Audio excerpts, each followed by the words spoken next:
ओम नमः शिवाय। प्यारे भाइयों और बहनों, आज अपन कुंडली के अंदर ऐसे क्या योग बनते हैं जिससे व्यक्ति संतानहीन हो जाता है, यानी उसको संतान का सुख जो है वो प्राप्त नहीं होता है। उस योग के बारे में अपन पढ़ेंगे। पहला तो कुंडली के अंदर जो पांचवा भाव है ये पुत्र का भाव होता है। यदि पांचवें भाव में चंद्रमा हो, पांचवें भाव में चंद्रमा बैठना चाहिए यहां पर किसी की भी कुंडली में। इसमें से जो मैं अभी बता रहा हूं, इसमें से 3, 4 या 5 जब योग बनते हैं, 3, 4 और 5 प्रबल योग, तब जाके जो है व्यक्ति संतानहीन बनता है। पांचवें भाव में चंद्रमा हो तथा आठवें और 12वें भाव, पांचवें भाव में तो चंद्रमा होना चाहिए और 8वें भाव और 12वें भाव में जो है सभी पाप ग्रह होने चाहिए, सभी पाप ग्रह होने चाहिए। तो इस प्रकार से उस व्यक्ति के संतान नहीं होती। अगर सप्तम स्थान में, ये जो कुंडली का सप्तम स्थान कहलाता है, पहले के सामने वाला भाग, यहां पर शुक्र और बुध ग्रह होने चाहिए। इसके साथ साथ ये भी योग होना चाहिए शुक्र और बुध, तो भी व्यक्ति के संतान नहीं होती है, पुत्रहीन होता है व्यक्ति, संतानहीन होता है। फिर 5वें, 8वें और 12वें भाव में, 5वें भाव में, 8वें भाव में और 12वें भाव में, इसमें पाप ग्रह होने चाहिए। 5वें भाव में, 8वें भाव में और 12वें घर में, इसमें जो है वो पाप ग्रह जो है वो होने चाहिए। फिर इसी प्रकार से पंचम भाव का जो स्वामी होता है, पंचम भाव का जो स्वामी होता है, जैसे इस कुंडली के अंदर पंचम भाव का स्वामी जो है सूर्य है, इस कुंडली में पंचम भाव का स्वामी जो है वो शुक्र है। वो छठे, 8वें या 12वें भाव में बैठना चाहिए, या तो छठे भाव में या 8वें भाव में या 12वें भाव में जो है वो बैठा है, तो भी जातक जो है संतानहीन होता है। लग्न में चंद्र और गुरु हो तथा सप्तम में, लग्न में चंद्र और गुरु होने चाहिए, साथ में चंद्र और गुरु दोनों होने चाहिए, और 7वें भाव में शनि और मंगल हो, 7वें भाव में शनि और यहां पर गुरु और चंद्र हो, और यहां पर जो है शनि और मंगल हो, तो भी जो है व्यक्ति के संतान जो है वो नहीं होती है, वो व्यक्ति पुत्रहीन होता है।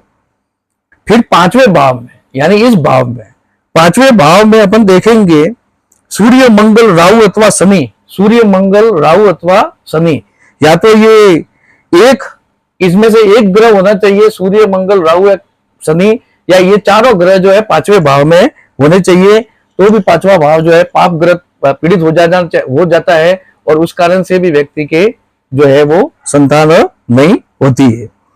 फिर अपन देखेंगे तृतीय और चंद्रमा, तृतीय भाव का जो स्वामी और चंद्रमा, जैसे तृतीय भाव का स्वामी यहां पर जो है बुध बनता है, और चंद्रमा, ये दोनों जो है चतुर्थ में बैठने चाहिए, इस भाव में, या पंचम भाव में बैठने चाहिए, या सप्तम भाव में बैठने चाहिए, या सप्तम भाव में, या फिर नवम और दसम भाव में, नवम और दसम भाव में जो है बैठने चाहिए, तो भी संतान नहीं होती।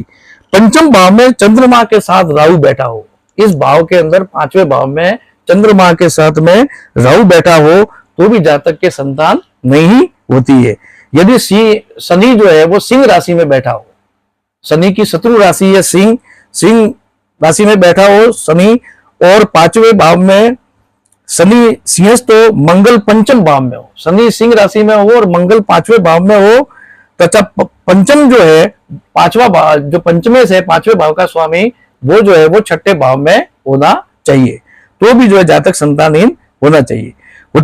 यदि 5वें भाव में, द्वितीय भाव में और दसम भाव में मंगल बैठा हो, 5वें भाव ये हो जाएगा, 10वां भाव ये हो जाएगा, 5वां भाव, और साथ साथ में अपन कहेंगे द्वितीय भाव, 5वां, ये पंचम भाव, ये द्वितीय भाव, और ये 10वां भाव, इन तीनों भाव में मंगल बैठना चाहिए, तो भी जो है अपन कहेंगे संतान जो है वो नहीं होती है। बुध और लग्नेश, जैसे यहां कुंडली का लग्नेश कौन है, तो अपन कहेंगे कि मंगल है। बुध और लग्नेश, यानी लग्न का स्वामी, इस भाव का स्वामी और बुध, दोनों जो है बुध और लग्नेश चौथे भाव में, सातवें भाव में या 12वें भाव में हो, या तो चौथे भाव में होने चाहिए या सातवें भाव में होने चाहिए, इस भाव में, इस भाव में या 12वें भाव में, तो भी जो है वो बुध और लग्नेश होने चाहिए, तो भी जो संतान का अभाव रहता है। यदि 8वें और तृतीय भाव में, 8वां भाव ये है और तीसरा भाव ये है, 8वें भाव में या तीसरे भाव में जब शनि बैठा हो तो भी जातक के संतान नहीं होती है। यदि 7वें भाव में शुक्र, इस भाव में शुक्र होना चाहिए, 7वें 10वें भाव में चंद्रमा होना चाहिए, तथा शुक्र तो 7वें भाव में, 10वें भाव में चंद्रमा होना चाहिए, और चौथे भाव में 3 या 4 जो है पाप ग्रह होने चाहिए। इस भाव में 3 या 4 पाप ग्रह होने चाहिए। यानी कहने का मतलब 7वें शुक्र और 10वें चंद्र और चौथे भाव में 3 या 4 पाप ग्रह होते हैं, तो भी जो है संतानहीन योग जो है वो बनता है। यदि पंचम भाव में अकेला चंद्रमा, पंचम भाव में अकेला चंद्रमा, वो भी बहुत कमजोर अवस्था में, मृत अवस्था में जिसको कहते हैं, वो बैठा हो, तो भी जो जातक जो है संतानहीन होता है। लग्न में पाप ग्रह बैठना चाहिए। लग्न में अगर पाप ग्रह है, चौथे भाव में चंद्रमा है तथा पंचम में लग्नेश हो, पंचम में लग्नेश में, लग्न में पाप ग्रह होना चाहिए। पाप ग्रह में जैसे मंगल, सूर्य, इसी प्रकार से शनि, इसी प्रकार से जो है वो राहु, ये जो है ग्रह होने चाहिए, पाप ग्रह इस भाव में लग्न में होने चाहिए, और चौथे भाव में चंद्रमा होना चाहिए, और साथ साथ में पंचम भाव में जो है, पंचम भाव में जो है वो लग्नेश बैठना चाहिए, और पंचमेश जो है वो कमजोर होना चाहिए, तो जो है वंश नाश हो जाता है। यदि 5वें भाव का जो स्वामी है वो स्त्री ग्रह हो, स्त्री ग्रह में कौन कौन से आते हैं, जैसे चंद्रमा स्त्री ग्रह है, बुध है, शनि है, ये सब स्त्री ग्रह है।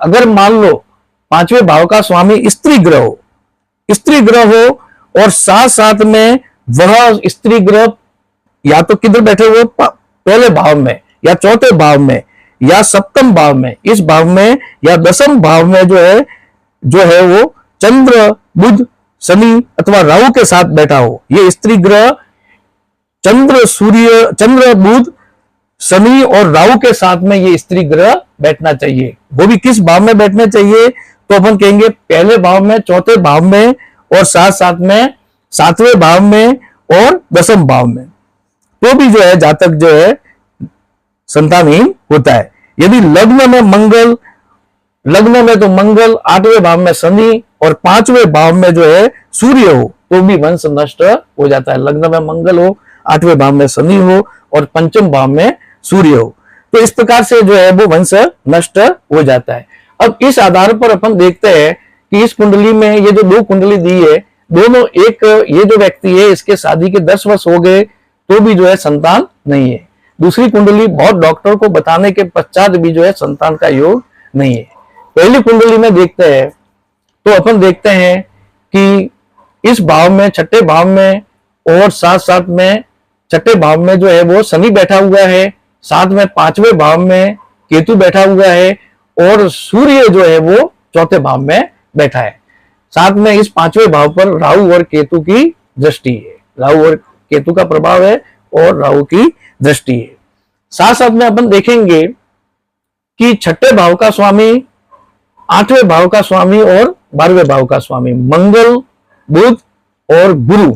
तो यहां पर अपन देखते हैं कि छठे भाव का स्वामी बुध जो है वो 5वें भाव में बैठा है, 5वें भाव का स्वामी सूर्य इस भाव में बैठा है।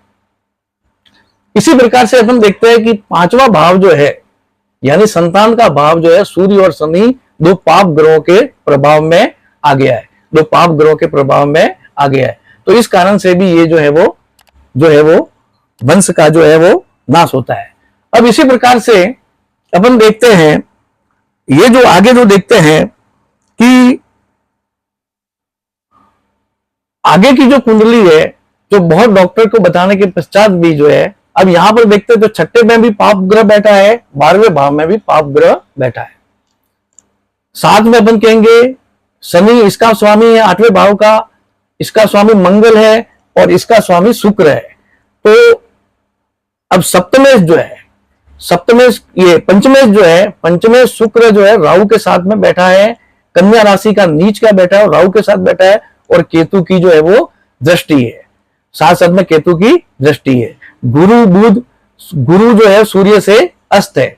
तो इस प्रकार से अपन देखते हैं कि इस कुंडली में भी अब यहां पर भी पंचम भाव जो अपन देखेंगे पाप कर्तरी है, यानी शनि और राहु के बीच में आया हुआ है। तो इस प्रकार से अपन देखते हैं यहाँ का स्वामी जो है शुक्र है वो चतुर्थ भाव में बैठा है और ये पाप ग्रह इधर छठे भाव में और 12वें भाव में बैठे हैं। तो इस कुंडली में भी संतानहीन योग है। तो इस प्रकार से ये जो योग बनते हैं तो व्यक्ति के संतान नहीं होती है।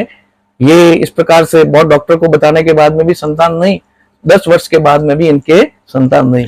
तो आपसे निवेदन है कि मेरे वीडियो को ज्यादा से ज्यादा लाइक, सब्सक्राइब, शेयर करें, कमेंट करें। इतना कहकर मैं अपने वीडियो को समाप्त करता हूं। धन्यवाद। ओम नमः शिवाय।